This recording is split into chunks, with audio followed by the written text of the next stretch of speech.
చేరొచ్చిన సహోదరులకు వందనాలు తెలుసుకుంటున్నాను. ముఖ్యంగా నాకు ఈ అవకాశం ఇచ్చిన సహోదరులు దాసుడికి మరొకసారి వందనాలు తెలుసుకుంటున్నాను.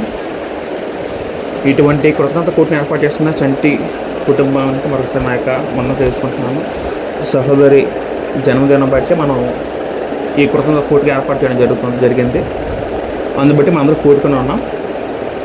ఏదైనప్పుడు కూడా ఇటువంటి కూడిక ద్వారా దేవుడు మహిమపరచబడాలి. అదే ప్రతి ఒక్కరి ఉద్దేశమే ఉండాలి. దేవుణ్ణి మహిమపరచడానికే మనం పుట్టి ఉన్నాం. అది ఎల్లప్పుడూ జ్ఞాపకం చేసుకుంటూ ఆరాధనలు మాత్రం కాకుండా ఇటువంటి మన ఇంట్లో ఇటువంటి మంచి కార్యక్రమం జరిగినప్పుడు దేవుని గుర్తు చేసుకుంటూ దేవుని మహిమపరచడానికి ఇటువంటి కృతజ్ఞత కూడుకులు ఏర్పాటు చేసుకోవడం చాలా గొప్ప విషయం. ఇది ప్రతి ఒక్కరు ఏర్పాటు చేసుకోవాలి. ఈ విధంగా మనం చేసుకోవడం ద్వారా ఎవరు మహిమపరచబడతారు? దేవుడు మహిమపరచబడతారు. కాబట్టి పిల్లలు మనం ఇవాళ కొద్దిసేపు మనం దేవుని వాక్యాన్ని ధ్యానించే ప్రయత్నం చేద్దాం. మనిషి జన్మం యొక్క పరమార్థం తెలుసుకునే ప్రయత్నం చేద్దాం. ముందుగా మాట చదువుకుందాం. యోబు గ్రంథము 38వ అధ్యాయము 4-5 వచనం చదువుకుంటే అక్కడ ఒక సందర్భంలో యెహోవా దేవుడు యోబు గారితో మాట్లాడుతూ ఒక క్వశ్చన్ వేస్తారంట. యోబు గ్రంథము 38వ అధ్యాయం చదువుకున్నప్పుడు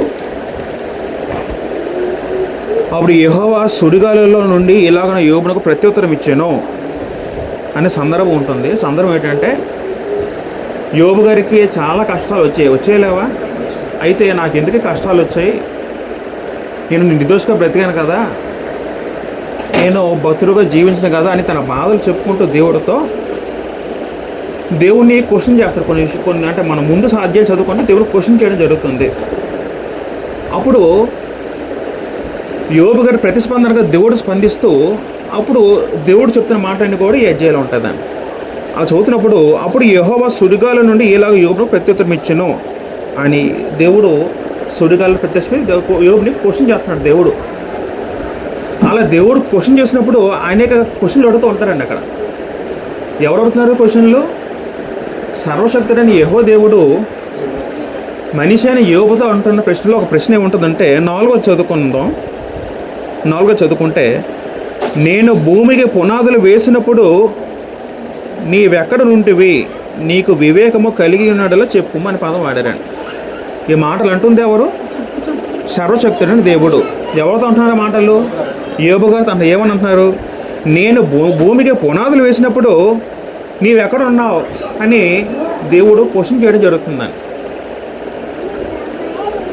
అంటే ఈ క్వశ్చన్కి ఆన్సర్ ఏమై ఉంటుంది? నీకు వివేకం కలిగి ఉన్నాడలో చెప్పమని దేవుడు క్వశ్చన్ చేయడం జరుగుతుంది యోబుని ఉద్దేశించండి. అర్థం ఏంటంటే నీకున్న జ్ఞానము చాలా అల్పమైనది, నాకున్న జ్ఞానము నీకు అందదు, నా జ్ఞానం నీ జ్ఞానానికి సరితూగదు, నా క్రియలు నీకు అర్థమవ్వు, నువ్వు ఎంత అల్పుడో గుర్తు చేసుకో, నువ్వు సృష్టించబడిన వాడు అనే దేవుడు మనిషికి గుర్తు చేయడం జరుగుతుంది. మనిషి సృష్టించబడినవాడు, దేవుడు సృష్టించేవాడు. దేవుడు సృష్టించబడినవాడు మనిషి అయితే సృష్టించినవాడు సృష్టికర్త దేవుడు. అంటే మనకి ఏమర్థమవుతుందంటే భూమి పుట్టక మునుపు మనిషి ఉన్నాడా? మనిషి లేడు. మనిషి ఎప్పుడు పుట్టాడు? మనిషి ఉనికి ఎప్పుడు స్టార్ట్ అయిందంటే భూమి పుట్టిన తర్వాత మనిషి ఉనికి భూమి మీద స్టార్ట్ అయింది. అంటే మనకి ఏం అర్థం అవ్వాలంటే మనిషి పుడితేనే పుట్టాడు తప్ప స్వతహాగా మనిషి అనేవాడు భూమి మీద పుట్టలేదు. దేవుడు సృష్టికర్త, సృజించబడని గ్రంథంలో ఆదికాండం నుంచి ప్రకటనతో చదువుకుంటే కొన్ని వందల వచనాలు ఉన్నాయి లేవా? ప్రతి పత్రికల్లో ప్రతి గ్రంథంలో కూడా దేవుడు సృష్టికర్తని జ్ఞాపకం చేసుకుంటూ పరిశుద్ధాత్మ దేవుడు చెప్పుకుంటూ వచ్చారు. ఎందుకంటే మనం గుర్తు చేయడానికి, నువ్వు సృజింపబడినవాడువు, సృష్టించేవాడు నేను అనేది గుర్తు చేయడానికి ప్రతి పుస్తకాలు కూడా దేవుడు సృష్టికర్త పదం రాయించబడింది. మరొక మాట చదువుకుంటే 139వ కీర్తన 13వ వచనం చదువుకుందాం. 13, 14, 15. 139వ కీర్తన 13వ వచనము 14. నా అంతరింద్రియములను నీవే కలుగజేసేటివి, నా తల్లి గర్భమందు నన్ను నిర్మించిన వాడువు నీవే, నీవు నన్ను కలుగు చేసిన విధము చూడగా భయమును ఆశ్చర్యమును నాకు పుట్టుచున్నవి. అక్కడ చాలండి. అయితే ఈ మాటలు రాస్తుంది ఎవరంటే దావీదు గారు. దావీదు గారు కీర్తన రాస్తూ ఒక మాట ఏమంటారంటే, దేవుని ఉద్దేశించి నా అంతరింద్రియము నీవే కలుగు చేసేది అని దేవుడితో అంటున్న మాటలు. అంతరింద్రియం అంటే అర్థం ఏంటంటే, ఇంద్రియం అంటే అవయవాలు అంతం వస్తుంది. అంతరంటే మన లోన ఉన్న అవయవాలు. నీవే కలుగు చేసిన వాడవు, నా తల్లి గర్భమునందు నన్ను నిర్మించిన వాడు నీవే. నిర్మించిన వాడు పదం వాడారు. ఆ పదం గుర్తుపెట్టుకోవాలి మనం. అంటే అర్థం ఏంటి? ఒక వ్యక్తి ఒక ఇంటిని నిర్మించినట్టు అర్థం ఏంటి? ఆ ఇంటిని రూపకల్పన చేసిన వాడు, ఆ ఇంటిని డిజైన్ చేసిన వాడు, నిర్మించిన వాడు పదం వాడతారు భౌతిక పరంగా.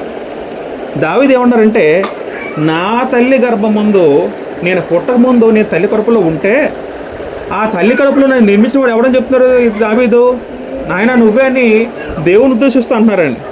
నీవు నన్ను కలుగజేసిన విధము చూడగా భయమును ఆశ్చర్యము నాకు పుట్టుచున్నవి, అందును బట్టి నేను నీకు కృతజ్ఞతలు చెల్లించున్నానని దావీదు అంటారండి. నీవు నన్ను కలుగజేసిన విధము చూడగా, నేను భూమి మీద పుట్టక ముందు, నేను నా తల్లి గర్భంలో ఉన్నప్పుడు నీవే నన్ను నిర్మించావు, నీవు నన్ను నిర్మించిన వాడువు, నువ్వు నన్ను కలుగజేసావు. ఆ కలుగజేసే విధం నాకు చూస్తే నాకు భయము ఆశ్చర్యము పుట్టుచున్నావు అంటాడండి. నిజంగా తల్లి గర్భంలో ఒక పిండము రూపుదిద్దుకోవడం ఆశ్చర్యమో కాదా? చాలా ఆశ్చర్యకరం అండి, చాలా ఆశ్చర్యకరం. అందును బట్టి నేను నీకు కృతజ్ఞతలు చెల్లించుచున్నాను. నీ కార్యములు ఆశ్చర్య కార్యములు పదం వాడరా.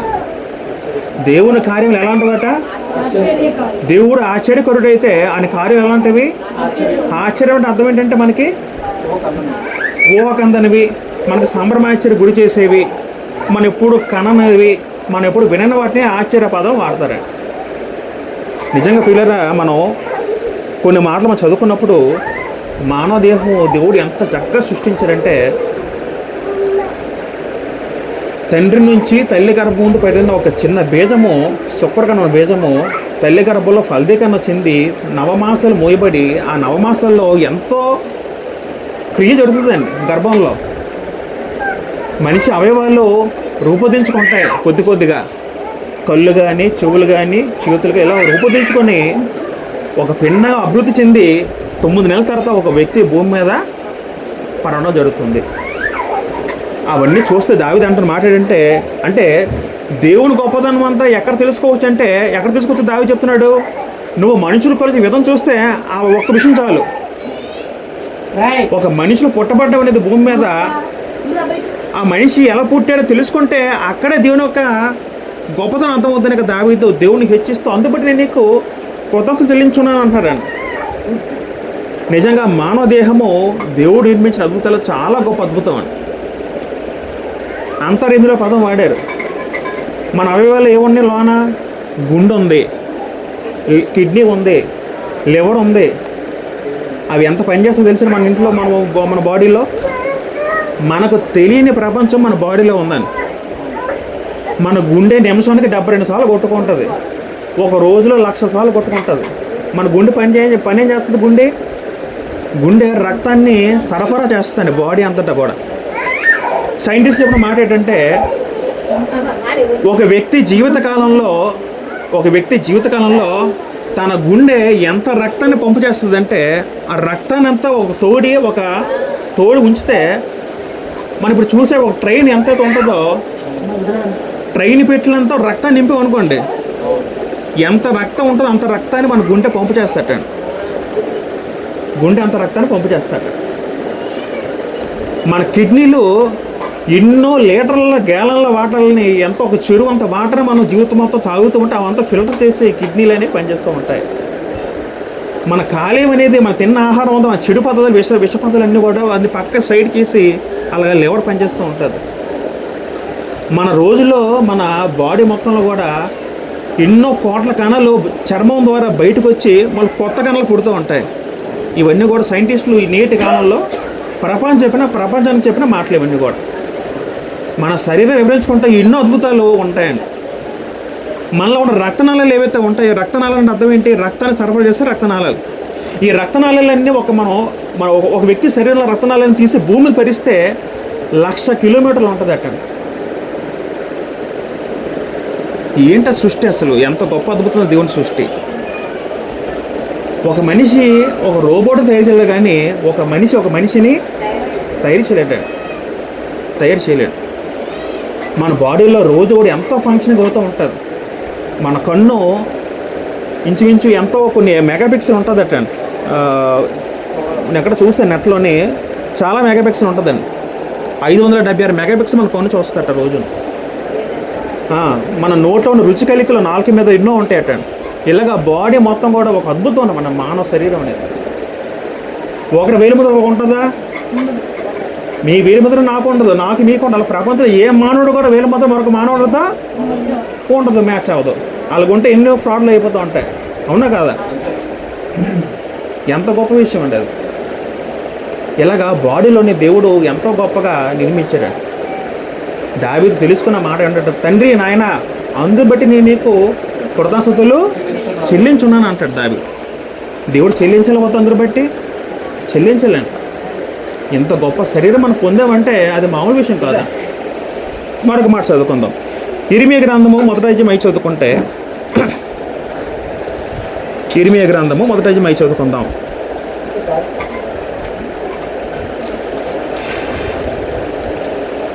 యెహోవాకు నాకు ప్రత్యక్షమే ఎలాగో సెలవిచ్చును. ఇర్మీయా అంటున్నమాట, గర్భములో నేను నిన్ను రూపింపక మునిపై నిన్ను ఎరిగితిని. నీవు గర్భంలో నుండి ఆ బయలుపడక మునిపై నేను నిన్ను ప్రతిష్ఠించను అంటారండి అక్కడ. యెహోవాకు ఇర్మీయాకు ప్రత్యక్షమే దేవుని వాకు ఏముంటుందంటే, గర్భంలో నేను నిన్ను రూపింపక మునిపే నేను ఎరిగితిని అన్నారండి. ఎవరన్నారు మాట? దేవుడు అంటున్నాడు ఇర్మీయాతో అంటున్న మాట. ఇర్మీయా పుట్టకముందు దేవుడు ఇర్మీయాకు తెలుసా లేదా? తెలుసు. దేవుడు సర్వజ్ఞుడు. దేవుడు మామూలు విషయం కాదని. దేవుడి గురించి ఆలోచించినప్పుడు మన జ్ఞానాన్ని మనం ఎక్కువ చేసుకుని ఆలోచించి మాట్లాడాలి. ఏ విషయం అయినా కూడా మనిషి జ్ఞానం చాలా పరిమితమైనది, చాలా తక్కువ. దేవుడి జ్ఞానం తెలుసుకుని మన మనిషి జ్ఞానం చాలదు. ప్రసంగాలు అదే మాట అంటారు చాలా సందర్భాల్లో. ఇర్మీయా గర్భంలో పుట్టక ముందే దేవుడు తెలిసట. గర్భంలో ఇర్మీయా వ్యక్తి పుడతాడు, పుట్టిన ఆ వ్యక్తిని ప్రతిష్ఠిస్తాను నా జనం గురించి, యోధ రాజ్యం గురించి దేవుడు అంటున్న మాట. కాబట్టి ఇక్కడ పదం ఏ వాడారంటే, నేను రూపింపక మునిపే. ఎంతగా మనం నిర్మించబడటం మా పదం వాడు ఇక్కడే ఉన్నారు కదా. రూపింపక మునిపే నిన్నెరిగితిని, నీవు గర్భం నుండి బయలుపడక మునిపే నేను నిన్ను ప్రతిష్ఠించితిని అంటాడు దేవుడు. నువ్వు పుట్టక మునిపే నేను నిన్ను ఏర్పరచుకున్నాను అంటాడు దేవుడు ఇర్మీయా ఉద్దేశించి. కాబట్టి భూమి మీద పుట్టిన ప్రతి మానవుడు కూడా ఏదో రకంగా భూమి పుట్టిన కనబడేవాడు కాదు. భూమి మీద పుట్టిన ప్రతి మానవుడు కూడా దేవుడు చిత్తం బట్టి సంకల్పం బట్టి పుట్టినవాడు విషయం మనకు అర్థం అవ్వాలి. తల్లి గర్భంలో తండ్రి శుక్రకణం వెళ్ళినప్పుడు కోట్ల శుక్రకణాలు వెళ్తూ ఉంటాయండి. కోట్ల శుక్రకణాల్లో ఒకే ఒక కణం మాత్రమే పిండంగా అభివృద్ధి చెందుతుందండి. దాని ద్వారా మనందరం భూమి మీద ఒక మనుషులుగా ఉంటున్నామండి. అంటే అసలు దేవుని జ్ఞానము, దేవుని సృష్టి అనేది చాలా అద్భుతం. అది మనకి ఊహకు అందనుంది.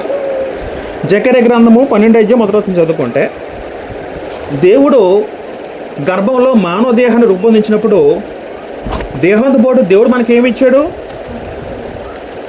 ఆత్మనిచ్చాడండి. జకర్యా గ్రంథము 12 చదువుకుంటే,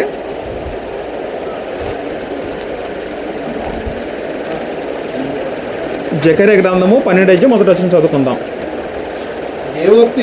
దేవోక్తి ఇశ్రాయేలును గూర్చి వచ్చిన యెహోవాకు ఆకాశ మండలమును విశాలపరిచి భూమికి పునాది వేసి మనుషుల అంతరంగంలో జీవాత్మను సృజించు యెహోవా సెలవిచ్చినదేమనగా పదం వాడారు. అంటే దేవుని గురించి మాట్లాడుతూ ఆయన ముందు కొన్ని బిరుదులు ఉన్నాయి.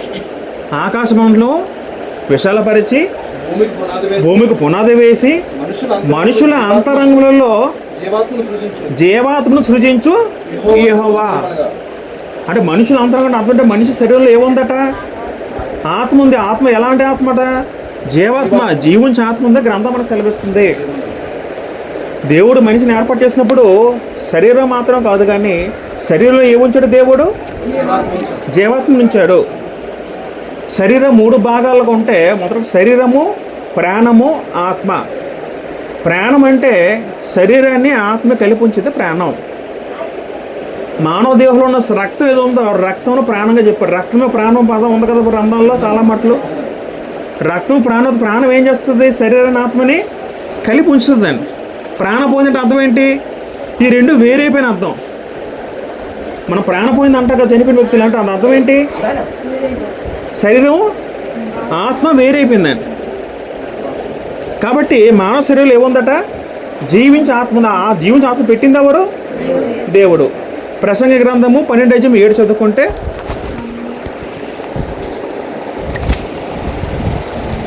ప్రసంగ గ్రంథము 12:7 చదువుకుందాం. మరలా భూమికి చేరును ఆత్మ. ఆత్మ తాను దయచేసిన దేవుని యొద్దకు మరలా పోవును. అక్కడ పదం ఏమాడారంటే ఆత్మ దాన్ని దయచేసిన, అంటే ఆత్మ దయచేసింది ఎవరట? దేవుడు. దాన్ని దయచేసిన దేవుని దగ్గరికి ఆత్మ పోన పదం వాడారండి. కాబట్టి మనకేమర్థమవుతుందంటే భూమి మీద మనిషి పుట్టినప్పుడు మనిషి శరీరం నిర్మించింది ఎవరు? దేవుడు. శరీరంలో ఆత్మను పెట్టింది ఎవరు? దేవుడు. శరీరాన్ని నిర్మించి రూపొందించింది ఎవరు? దేవుడు. అర్థమవుతుంది కదండి? దేవుడు శరీరాన్ని నిర్మించాడు, శరీరాన్ని రూపొందించాడు, శరీరంలో జీవాత్మ ఉంచాడు. ఆత్మ ఎక్కడ వచ్చిందట? దేవుడి దగ్గర నుండి ఆత్మ వచ్చింది. ప్రసంగ గ్రంథము 11:5 చదువుకుంటే, చోళాలి గర్భమందు ఎముకలు ఏ రీతిలో ఎదుచు నీకు తెలియదు, గాలి ఏ త్రోవ వచ్చును నీ వెరుగవు, అలాగనే సమస్తమును జరిగించు దేవుని క్రియలను నీ వెరగవు అని పదం వాడారండి. ఈ మాటలు అంటుంది ఎవరు? జ్ఞాని అని సొలొమోన్ అండి. జ్ఞాని అంటే మామూలు జ్ఞాని కాదు. సొలొమోన్ అంటే ప్రపంచంలోనే క్రీస్తు తర్వాత అత్యంత జ్ఞానవంతులు ఎవరంటే భూమి మీద? సొలొమోన్ ఏమంటారంటే చోళాలి గర్భం అర్థం ఏంటంటే గర్భితో ఉన్న గర్భంలో ఉన్న ఆ స్త్రీ యొక్క గర్భం ముందు ఎముకలు ఏ రీతిలో నీకు తెలియదు అంటాడు సొలొమోను. అసలు బిడ్డ కడుపులో ఎలా వృద్ధి చెందుతున్నాడు 9 నెలల్లో? ఎంత అద్భుతం! అంతా కూడా అద్భుతం కాదా? చాలా అద్భుతం అండి. మన పుట్టినప్పుడట 300 ఎముకలతో పుడితే మనిషి భూమి మీద పుట్టినప్పుడు శిశువుగా ఉన్నప్పుడు, మన పెద్ద అయితే 206 ఎముకలు ఉంటాయి మన బాడీలో. పుట్టినప్పుడు 300 ఎముకలు, పెద్ద అయితే ఏమైంది? 206 ఎముకలకు వచ్చేయట, అంటే తగ్గిపోయింది. అంటే అంత కూడా దేవుని సృష్టి అండి. మనిషిలో అంత కూడా దేవుని సృష్టి. అందుకే ఇక్కడ జ్ఞాని సొలొమోన్ ఏమంటున్నాడు? అలాగనే సమస్తంలో జరిగించి దేవుని క్రియలు నీవు ఎరుగవు అంటున్నారండి. అక్కడ ఎరుగవు. కాబట్టి మనకి ఏమర్థమవుతుందంటే దేవుడు భూమి మీద పుట్టిన ప్రతి మానవుని సృష్టించాడు. దేవుడు భూమి మీద ఉన్న ప్రతి మానవుడు కూడా ముందే ఎరిగాడు లేదా? దేవుడు ముందే తెలిసాడు. ఒక వ్యక్తి పుట్టామంటే దేవుడు ముందే మనల్ని నిర్ణయించుకుని భూమి మీద పంపాడండి. తర్వాత దేవుడు మన అందరి హృదయాల్లో ఏం పెట్టాడట? ఒక మనిషి అంతరంగంలో జీవించే ఆత్మ ప్రవేశపెట్టాడు, జీవాత్మను పెట్టాడు. ఒక మాట మనం కంపేర్గా చదువుకుంటే ఆదికాండము 6:7 చదువుకుంటే, ఆదికాండము 6:7 చదువుకున్నప్పుడు ఒక సందర్భంలో నోవహు కాలంకి వచ్చేసరికి పాపం విపరీతంగా ఉన్నప్పుడు లోకంలో దేవుడు అంటారు ఒక మాట ఆలోచిద్దాం. అప్పుడు యెహోవా నేను సృజించిన నరులతో కూడా జంతువులను భూమి మీద కూడా తుడిచిపోయేదని అంటారు. ఒక సందర్భంలో నోవహు వచ్చి పాపం ఎక్కువైపోతే యెహోవా దేవుడు ఏమన్నారు? అప్పుడు నేను సృజించిన, దేవుడు ఏం సృజించాడట? నరులతో కూడా జంతువులు, పొరుగులు, ఆకాశ పక్షులు మొత్తం సమస్తం కూడా ఎవరు సృష్టించారంటే సమస్తం కూడా దేవుడు సృష్టించాడు. అది వీళ్ళందరిలో దేవుడు సృష్టించిన జీవులన్నింటిలో ఉత్తమైన జీవి ఏమేమి ఉంటుంది? మనుషులే ఉత్తమైన జీవి అండి. ఎందుకంటే మనుషులకి జంతువులు తేడా ఏమి ఉంటుందండి? మనుషులు ఏముంది? మనుషుల ఆత్మ ఉంది, జంతువుల ఆత్మ ఉంటుందా? జంతువుల మరి ఏముంది? జంతువుల ప్రాణం మాత్రమే ఉంటుంది, జంతువుల ఆత్మ ఉంటుందండి. జంతువులు ఏముంటుందండి? ఎందుకంటే మనిషి మాత్రమే దేవుని పోలికలు పుట్టాడండి. ఆ మాట మనం ఉందో లేదా? ఆదికాండం 1:27 చదువుకుంటే, ఆదికాండం 1:27 చదువుకుందాం ఒకసారి. దేవుడు తన స్వరూపమందు నరుని సృజించిన పదం వాడాడండి. దేవుడు తన స్వరూపం ముందు నరుని సూచించిన. నరుడు అంటే ఎవరు? మనుషులు. స్త్రీ మరియు పురుషులు. స్త్రీ మరియు పురుషులు అనేవారు నరులు అయితే దేవుని స్వరూపంలో అందరూ కూడా సూచించలేదు. దేవుడు తన స్వరూపం ముందు నరుని సూచించను, దేవుని స్వరూపం ముందు వాణ్ణి సూచించను. అంటే భూమి మీద మనిషి పుడితే మనుషులందరూ ఎవరి స్వరూపం పుట్టారట? దేవుని స్వరూపంలో పుట్టారట మనుషులు. జంతువులు పుట్టియా దేవుని స్వరూపంలో? ఒక ఏనుగు దేవుని స్వరూపంలో పుట్టిందా? ఒక తిమింగలం దేవుని స్వరూపంలో పుట్టిందా? పుట్టలేదండి. కేవలం మనిషి మాత్రమే దేవుని స్వరూపంలో పుట్టాడండి. స్వరూపం అంటే అర్థం ఏంటి మరి? స్వరూపం అంటే అర్థం ఏంటి? స్వరూపం అంటే పోలికని అర్థం వస్తుంది. స్వరూపం అంటే స్వభావం అని అర్థం వస్తుంది. అంటే అర్థం ఏంటి? ఇప్పుడు మన దేవుని స్వరూపం అంటే మనం ఏమని తెలుసుకోవాలి? ఇప్పుడు దేవుని స్వరూపం ఉందా? ఆయన స్వభావం ఉందా? దేవుడు ఆత్మ కొనక పదం ఉంది కదా 4:24 యోహాను సువార్త. అంటే అర్థం ఏంటి? దేవుడు ఏమై అన్నాడు? మనుషులందరూ కూడా ఆత్మలే. కాదు, దేవుడు మనకి ఏం చేసి భూమి మీద ఉన్నప్పుడు మనకి శరీరాన్ని తొలగించాడు. ఈ శరీరం ఒక బట్ట అయితే, ఇది మనం వేసుకుంది ఈ బట్ట, ఇది మన వేసుకుని చొక్కా అయితే, వేసుకుని చొక్కా అయితే, దేవుడు ఆత్మకి భూమి తోట దేవుడు ఏం చేశాడు? శరీరం అనే దాన్ని ఒక వస్త్రంగా తొలగించాడు భూమి మీద. అర్థమవుతుందండి? కానీ ఇక చెప్తున్న మాట, దేవుని స్వరూపం అర్థం ఏంటంటే, దేవుని స్వరూపం ఏంటంటే దేవుడు ఆత్మయ్య ఉన్నాడు మొదటగా. కాబట్టి దేవుడు తన ఆత్మని స్వరూపం అందరూ కూడా చేయించబడ్డాం. తర్వాత మొదటి యోహాను రాసిన పత్రిక 4:8 చదువుకుంటే దేవుడు ప్రేమ స్వరూపం పదం ఉంటుందండి. దేవుడు ఏ స్వరూపట? అంటే దేవుడు ప్రేమ గలవాడు. దేవుడు ప్రేమ గలవాడు అర్థం వస్తుందండి. ఆ ప్రేమలో సహనం ఉంది, ప్రేమలో దీర్ఘశాంతం ఉంది, ప్రేమలో దయ ఉంది. అంటే దేవుడు ఏ లక్షణం కలిగిన వాడు? దేవుడు ప్రేమ లక్షణం కలిగిన వాడు. అది దేవునికి స్వరూపం, మరొక స్వరూపం, లక్షణం. యోహాను సువార్త 17:25 చదువుకుంటే నీతి స్వరూపుడు అనే పదం ఉంటుందండి అక్కడ. యోహాను సువార్త 17:20 చదువుకున్నప్పుడు నీతి స్వరూపుడుకు తండ్రి లోకము నేను ఎరుగులేదని పదం వాడుతాడు అక్కడ యేసుక్రీస్తు వారు. నీతి స్వరూపుడు తండ్రి పదం వాడాడు. అంటే దేవుడు ఏ స్వరూపం కలిగిన వాడు? నీతి స్వరూపం గలవాడు, నీతి స్వభావం గలవాడు దేవుడు. మొదటగా దేవుడు ఏ స్వరూపం కలిగిన వాడు? మొదటగా ఆత్మను స్వభావం కలిగిన వాడు. ఆత్మ అంటే అర్థం ఏంటి? కంటికి కనబడేది కాదు. రెండో స్వభావం ఏంటి? దేవుడు ప్రేమ స్వరూపం గలవాడు. దేవుడు ప్రేమ గలవాడు. మూడో స్వరూపం ఏంటి? దేవుడు నీతి గలవాడు. అంటే నిజాయితీగా వ్యవహరించేవాడు, అవినీతి చేయనివాడు. అది స్వరూపం దేవుడు కలిగిన వాడు. ప్రకటన గ్రంథము 6:10 చదువుకుంటే, ప్రకటన గ్రంథము 6:10 చదువుకుంటే దేవుడు ఒక స్వరూపం, మరొక లక్షణం కనబడుతుంది అక్కడ. స్వరూపం అంటే లక్షణము, స్వభావం అర్థం చేసుకోవాలి. వారు నాదా సత్యస్వరూపం పదం ఉంటుందండి. ఈ మాట హతసాక్షులైన దేవుని ఆత్మలో దేవునితో ప్రార్థన చేస్తూ ఉంటారన్నమాట. వారు నాదా సత్యస్వరూపం పదం. సత్యస్వరూపం అర్థం ఏంటి? సత్యమైన వాడు, సత్యము అనుసరించేవాడు. అబద్ధం ఆడినవాడు ఎవరి స్వరూపం? అది దేవుని స్వరూపం. అబద్ధం ఆడనివాడు దేవుని స్వరూపం, అబద్ధం ఆడేవాడు సాతాను స్వభావం. మొదటి పేతురు రాసిన పత్రిక 1:16 చదువుకుంటే దేవుని స్వభావము, దేవుని స్వరూపం మరొకటి ఇక్కడ నమోదు చేయబడింది. మొదటి పేతురు రాసిన పత్రిక 1:16 నేను పరిశుద్ధుని ఉన్న ప్రకారము మీరును పరిశుద్ధుని ఉండడి. చాలు. అక్కడ నేను పరిశుద్ధిని పదం వాడారు. అంటే దేవుడు ఎలాంటి వ్యక్తి అట? అంటే అర్థం పరిశుద్ధుని అంటే అర్థం ఏంటి? పాపము లేనివాడు, పాపము చేయనివాడు దేవుడు. ఇవన్నీ కూడా ఏంటి? దేవుని యొక్క స్వరూపము. స్వరూపం అంటే దేవుని యొక్క స్వభావ లక్షణంలో అర్థం చేసుకోవాలి. దేవుడు ఆత్మయ్య ఉన్నాడు, దేవుడు ప్రేమ గలవాడు, దేవుడు నీతి గలవాడు, దేవుడు సత్యస్వరూపి, దేవుడు పరిశుద్ధుడు. అయితే దేవుడు పోలికలో మనిషి పుట్టినప్పుడు దేవుడు ఏం చేశాడంటే, భూమిని పుట్టిన ప్రతి మానవుడు కూడా దేవుడు ఎలా చేశాడు? తన స్వరూపం చేసిన అర్థం ఏంటి? ఈ లక్షణాలన్నింటినీ కలిపి దేవుడు గర్భంలో పెట్టి భూమి మీద దించాడు ప్రతి ఒక్కరిని. అర్థమవుతుందండి? భూమి మీద పుట్టిన ప్రతి మానవుడు కూడా దేవుడు పోలికలు పుట్టబడినవాడు. సిస్టర్ మాత్రం కాదు, మనందరూ కూడా పుట్టిన వ్యక్తులు ఎలా ఉంటాం? ఎలా పుట్టాం? అందరూ కూడా పుట్టినప్పుడు దేవుని స్వరూపులు దేవుని స్వరూపం అర్థం ఏంటి? ఇవన్నీ లక్షణాలు: పరిశుద్ధత, నీతి, సత్యము, ఇవన్నీ కూడా కలగల లక్షణాలుగా పుట్టిన వారు అందరూ కూడా దేవుడు పోలికి పుట్టబడిన వారం. వీడు పుట్టిన శిష్యులు ఎలా ఉంటారండి? పుట్టిన శిష్యులు పుట్టిన ఎవరైనా ఈ వ్యక్తి పాపని ఎవరైనా అంటగలరా? ఎవరైనా భూమి మీద ఎవరైనా సరే పుట్టిన బిడ్డను పట్టుకొని ఎవడైనా ఈ బిడ్డ పాపిని లేదా ఈ బిడ్డ మంచుడు కదా మాట ఎవరు అనగలరా? ఎవ్వరు అనలేదండి. ఎందుకంటే ఆ మాట ఎవడు అనలేము. ఎందుకంటే మన చాలామంది పిల్లలు చూసి ఏమంటారండి, దేవుని పోలిక అంటారండి పిల్లలు. అంటారు కదా మాటని, పిల్లలు అంటే దేవుని స్వరూపులండి అంటారు కదా లోపల మాట. మనందరం కూడా ఎలా పుట్టిమాట, భూమి పుట్టినప్పుడు దేవుని స్వరూపంలో పుట్టాం మనందరం కూడా. కానీ తర్వాత ఏమైందండి?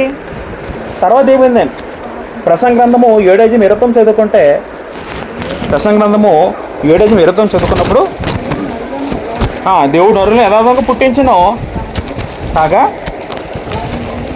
వాడు వీధిలో తంత్రం కల్పించుకున్నాని చూద్దాం ఒకసారి. ప్రసంగ గ్రంథము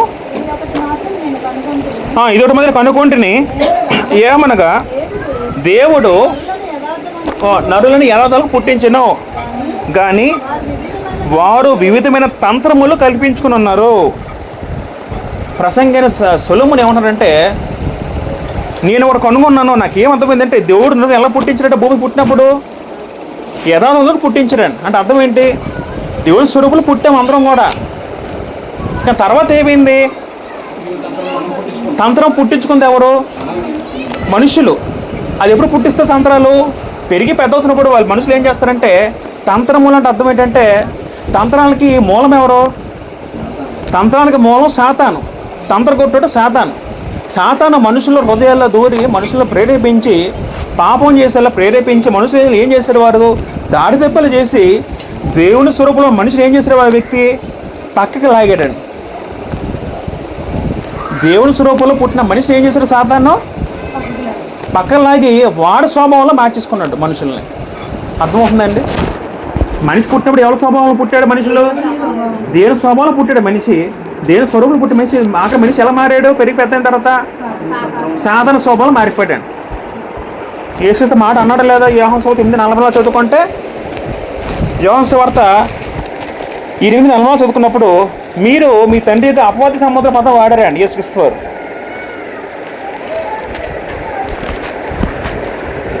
యోహాను సువార్త 8:40 చదువుకున్నప్పుడు,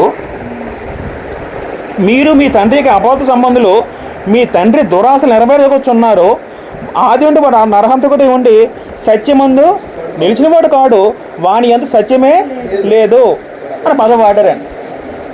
మొదటగా మన తండ్రి ఎవరు? మొదట పుట్టినప్పుడు దేవుడు మన తండ్రి అయితే తర్వాత మన తండ్రి ఎవరైపోయారట? పెరిగినప్పుడు సాతాను అయిపోయాడంటే అర్థం ఏంటి?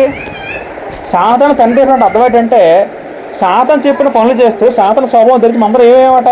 సాతాను పిల్లలు అయిపోవట. మొదట అందరూ ఎవరి పిల్లలు ఉన్నాం? దేవుడు మనం పుట్టించాడు కాబట్టి దేవుడు మన పిల్లలు అవుతాం ఆటోమేటిక్గా, అంతే కదండి. దేవుడికి మన తండ్రి అవుతాడండి. తర్వాత ఏమైంది?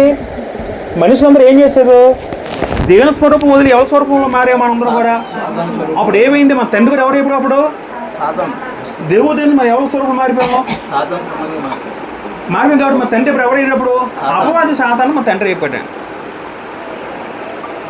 ఈ విధానం బట్టి పౌలు ఏమంటాడు రోమపత్రికలో, అందరూ పాపం చేసి దేవుడు అనేది మహిమను పొందలేకపోతున్నారు. కాబట్టి భూమి ప్రతి మానవుడు కూడా పాపం చేసిన వ్యక్తే, అవునా కదా? అవును. కాబట్టి ప్రతి మానవుడు కూడా ఇప్పుడు తండ్రి ఎవడైపోయాడు? భూమి మీద ఉన్నప్పుడు సాతాను అయిపోయాడు. ఇప్పుడు ఇలాంటి పరిస్థితి ఉన్నప్పుడు దేవుడు పరలోకంలో మనుషులు చూస్తే దేవుడు ఆనందంగా ఉంటాడా? బాధగా ఉంటాడా? దేవుడు ఎలా ఉంటాడండి? అసలు అవి పక్కన పెడితే దేవుడు ఎందుకు సృష్టించాడు మనిషిని? దేవుడు మనిషిని భూమి మీద పెట్టినప్పుడు మనందరం తల్లిగర్భ ద్వారా భూమి మీద పుట్టినప్పుడు దేవుడికి ఒక కారణం ఉందా లేదా? దేవుడికి పర్పస్ ఉందా లేదా? లేకపోతే దేవుడు సరదాగా ఒక భూమి ఒక గ్రహాన్ని సృష్టించి సరదాగా ఒక పిల్లల్ని సృష్టించాడా? లేకపోతే దేవుడికి ఒక కారణం ఉందా? ఉంది. దేవునికి ఒక కారణం ఉంది. ప్రకటన గ్రంథము 4:10 చదువుకున్నప్పుడు ఒక మాట ఉంటుంది అక్కడ. పరలోకంలో 24 పెద్దలు దేవుని ఉద్దేశిస్తూ మాట అంటారండి. ప్రకటన గ్రంథం 4:11 చదువుకుంటే ఆ 24 పెద్దలు ఆశలు ఉండేవాడిని సాగిలిపడి నమస్కారం చేయొచ్చు, ప్రభువా నా దేవా, నీవు సమస్తమును సృష్టించేదివి, నీ చిత్తము బట్టి అవి ఉండెను. ఆ పదం చాలా ఇంపార్టెంట్ అండి. 24 పెద్దలు పరలోకంలో దేవుని ఉద్దేశిస్తూ మాట్లాడుతూ ఆయన స్తుతిస్తూ ఒక మాట ఏమన్నారంటే, దేవా మా ప్రభువా, నీవు సమస్త సృష్టించావు, బాగానే ఉంది, సృష్టికర్త పొగుడుతూ మరొక మాట ఏమన్నారంటే నీ చిత్తము బట్టి అవి ఉండినంత అర్థం ఏంటి? నీ చిత్తం అంటే అర్థం ఏంటి? నీ కోరిక బట్టే, నీ యొక్క ప్రణాళిక బట్టి ఎవరు ఉన్నారట? అవి ఉండినట్టు అర్థం సమస్త భూమి మీద ఉన్నాయి అంటే మనుషుల గురించి రాబడుతున్న మాట. నీ చిత్తం బట్టి మనుషులు భూమి మీద ఉన్నారు. ఇప్పుడు మనందరం కూడా దేవుని చిత్తం బట్టి భూమి మీద పుట్టామండి, అవునా కాదా? అంటే ఇప్పుడు మనందరికీ ఒక పర్పస్ ఉందా లేదా, ఒక కారణం ఉందా లేదా? ఏంటా కారణం అంటే అదే దేవుని సంకల్పం. ఏంట కారణం? అది దేవుని సంకల్పం అండి. దేవుడు ఎందుకు పుట్టించాడంటే మనందరూ కూడా దేవుని సంకల్పం తెలుసుకోవడానికి, దేవుని సంకల్పం నెరవేర్చడం అందరూ భూమి మీద పుట్టాం. రోమిల పత్రిక 8:29 చదువుకుంటే పౌలు గారు అంటే ఒక మంచి మాట ఆలోచిద్దాం. ఎందుకనగా తన కుమారుడు అనేక సహోదరులలో జ్యేష్ఠుడగునట్లు దేవుడు ఎవరిని ముందు ఎరిగినో వారు తన కుమారునితో సారూప్యము గలవారుటకు వారిని ముందుగా నిర్ణయించిన పదం వాడారండి పౌలు గారు. చాలా మంచి మాట ఇది. నిజంగా ఈ వచనం చాలా ఎక్స్ప్లెయిన్ చేసుకోవచ్చు, ఒక అరగంట సేపు ఒక స్టడీ చేయొచ్చు. కానీ మనకేం అర్థమవ్వాలంటే ఎందుకనగా తన కుమారుడు అనేక సహోదరులు జ్యేష్ఠుడగునట్లు, తన కుమారుడు ఎవరు అక్కడ? యేసుక్రీస్తు వారు. అనేక సహోదరుల్లో అందరిలో కూడా ఆ వ్యక్తి తన కుమారుడు ఎలా ఉండాలట? జ్యేష్ఠుడిగా ఉండాలట. ఉండాలని దేవుడు ఎవరిని ముందుగా ఎరిగినో అంటే అర్థం ఏంటి? మన అందరం కూడా ఒకప్పుడు భూమిని పుట్టకముందు మన అందరూ దేవుని ఎరిగిన ఉన్నవారం. మనం ఎంతో చదువుకున్నాం. దేవుడిని ఎరిగిన పదవాడు ఇరిమేతో గర్భంలో రూపిపడి నేను ఇరిగిన అంటారు కదా దేవుడు. అదేవిధంగా భూమి మీద ఉన్న ప్రతి మానవుడు కూడా దేవుడు ముందు ఎరిగాడు లేదా? ఎరిగింది కాబట్టి మనకు భూమి మీద మనం వచ్చామండి. కాబట్టి దేవుడు ఎవరిని ముందుగా ఎరిగినో వారు తన కుమారునితో సారూప్యం గలవారుట పదం వాడారండి. మనందరూ ఏం చేయాలట? తన కుమారునితో ఏమవ్వాలట అంటే అర్థం ఏంటి? సారూప్యం అంటే అర్థం ఏంటి? సారూప్యమైన స్వరూపం ఒకటే. మళ్ళీ చదువుకుంటే వారు తమ కుమారునితో సారూప్యం గలవారుటకు, స్వరూపం మళ్ళీ మారాలి. ఎవరు మారటరా? కుమారుల స్వరూపం మారాలని వారిని ముందుగా నిర్ణయించను. పుట్టినప్పుడు మనిషి ఎవరి స్వరూపంలో ఉన్నాడు? తర్వాత ఏమయ్యాడు? మళ్ళీ ఇప్పుడు దేవుడు కోరిక ఏంటి? ఇప్పుడు మళ్ళీ కుమారుడు స్వరూపంలో మారాలి. అప్పుడు దేవుడు ఏం చేస్తాడు? యేసుక్రీస్తుని పరలోకంలో ఎక్కడ పంపాడు? భూమికి పంపాడు. నాయన నువ్వు వెళ్ళి పరిశుద్ధంగా జీవించి నేను నిర్ణయించే బలియాగా నువ్వు బలి అయిపో. అప్పుడు దేవుడు ఏం చేశాడు? అప్పటి నుంచి ఇగో నా కుమారుడు బలియాడు కాబట్టి భూమి మీద ఆయన ఏ విధంగా బ్రతికాడో, ఆయన ఏ విధంగా స్వరూపం కలిగి ఉన్నాడు భూమి మీద. ఇప్పుడు యేసుక్రీస్తు వారికి ఈ నియమం వర్తించదండి. భూమి ప్రతి మానవుడు కూడా పాపం చేసి చచ్చిపోయాడు. కాకపోతే యేసు మాత్రం తప్ప భూమి మీదకి దేవుని స్వరూపం ఏ విధంగా పుట్టాడు భూమి మీద, ఆ స్వరూపం ఎలాగ నిలబెట్టుకున్నాడా లేదా యేసుక్రీస్తు వారు భూమి మీద? మన అందరం కూడా తంత్రం కల్పించుకున్నా కానీ యేసుక్రీస్తు వారు మాత్రం తంత్రంలో కల్పించుకొనలేదు. అది ఆయనకి మనుషులకున్న తేడా. ఆ విధంగా బట్టే ఆయన పాపం చేయలేదు, మనం కూడా పాపము చేసాం. కాబట్టి దేవుడి కోరిక ఏంటంటే కుమారుడు స్వరూపం కలవడం అర్థం ఏంటంటే మనం అర్థంలో చూసుకుంటే మనం యేసు వల్ల కనబడాలని, అది దేవుని యొక్క సంకల్పము. ఎఫెసీయులకు రాసిన పత్రిక 1:6 చదువుకుంటే 5 చదువుకుంటే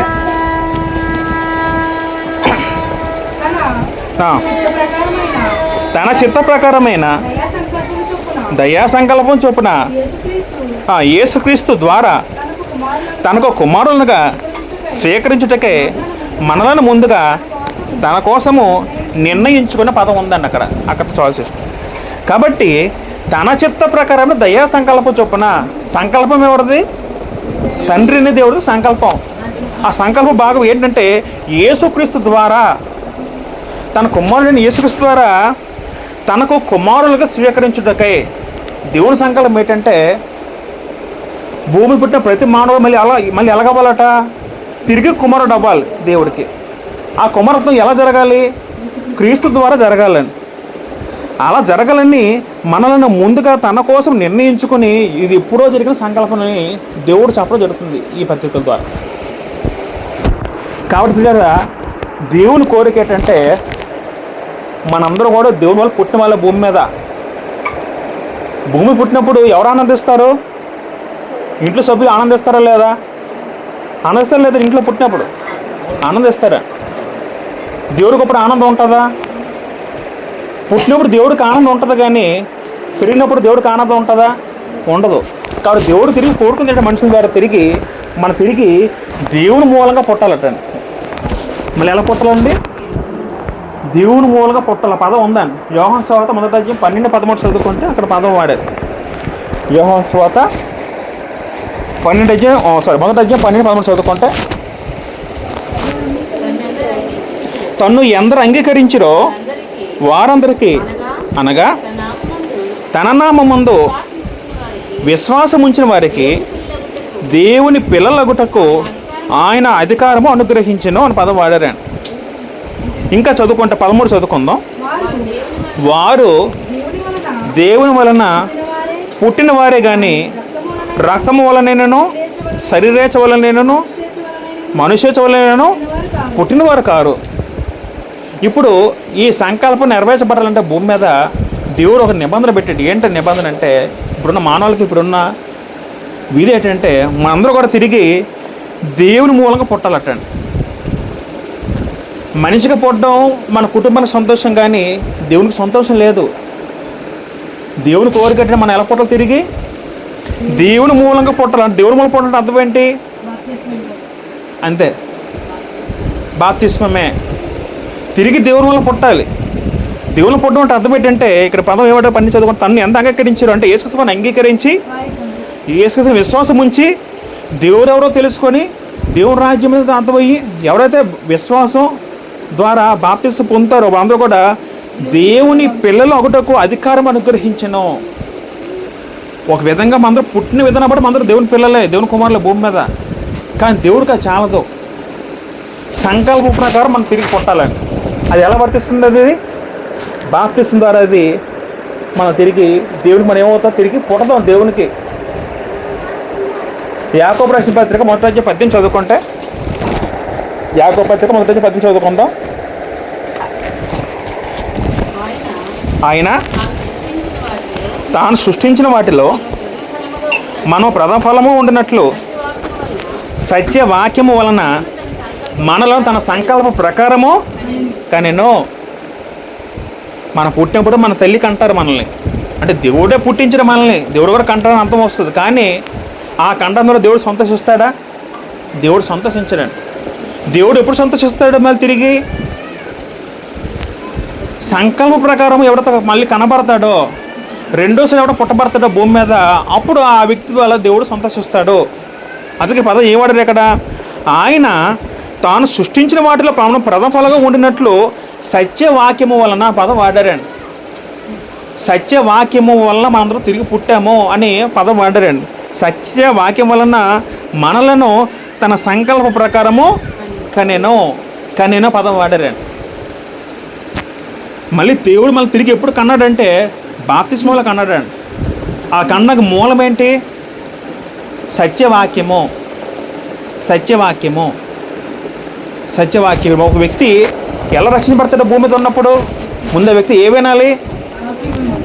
సువార్త వాక్యం విన్నామా లేదా? అందరం కూడా మనం రక్షించబడ్డా, ఎలా రక్షించబడ్డా? ముందర మన హృదయంలో ఏం పడింది? వాక్యం పడింది. 1 పేతురు పత్రిక 1:21 చదువుకుంటే ఈ సత్యవాక్యాన్ని అక్షయ బీజం పదం వాడారండి. అక్షయ బీజం పదం వాడారు. మీరు క్షయ బీజం నుండి కాక శాశ్వతమగు జీవము గల దేవుని వాక్యం మూలముగా అక్షయ బీజము నుండి పుట్టింపని వారు. ఇక్కడ 2 పదాలు ఉన్నాయండి. ఏంటి పదం అంటే క్షయ బీజము, మరొక పదం ఏంటి? అక్షయ బీజము. బీజం అంటే అర్థం ఏంటి అసలు? విత్తనము. మనుషులకి మాట ఎలా వర్తిస్తుంది?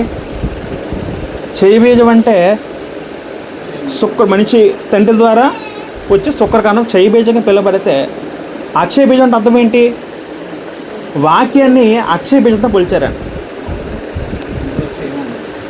క్షయం అంటే అర్థం ఏంటి? నాశనం అయిపోతే క్షయం అయితే, అక్షయం అంటే అర్థం ఏంటి? నాశనం కానిది అక్షయం అండి. దేవుని వాక్యం ఎలాంటిదట?